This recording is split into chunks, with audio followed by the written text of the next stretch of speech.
जर लोक प्रस्थापित कायद्याच्या चौकटीबाहेर राहून काळ्या बाजारात व्यापार करू लागले तर हळूहळू सरकारची ताकद कमी होईल आणि अधिक स्वातंत्र्य मिळेल. रॉसने हीच थिअरी प्रत्यक्षात आणली, ती सिल्क रोडच्या माध्यमातून. त्यासाठी रॉसकडे अशी 2 साधनं होती ज्यामुळे कायद्याच्या मर्यादा स्पष्टपणे जाणू लागल्या होत्या. त्याचं पहिलं साधन होतं टॉर. इंटरनेटवर वापरकर्त्याची ओळख लपवून ठेवणारा हा असा एक सुरक्षित मार्ग जिथे मागावर असलेल्या यंत्रणांना वापरकर्त्यांचं नेमकं लोकेशन शोधणं कठीण होऊन बसलं होतं. आणि दुसरं बिटकॉईन, प्रस्थापित बँकिंग व्यवस्थेला धाब्यावर बसवणारं एक असं चलन ज्याचं माग काढणं अशक्य होतं.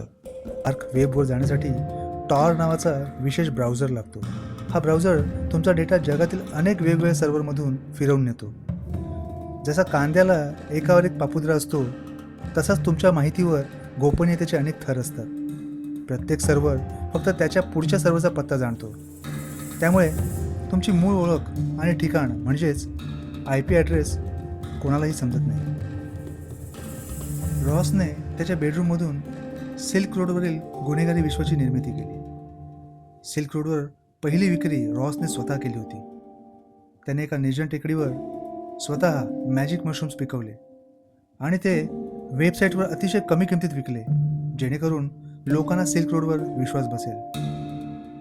आणि अल्पावधीतच ही वेबसाईट इंटरनेटच्या अंधकारमय जगातील सर्वात मोठी काळी बाजारपेठ बनली. कोट्यावधींचे व्यवहार, अंमली पदार्थांची देवाणघेवाण आणि बेकायदेशीर वस्तूंची खरेदी विक्री या प्लॅटफॉर्मवरून राजरोसपणे चालू होती. आणि बघता बघता रॉस डार्क वेबचा डॉन बनला.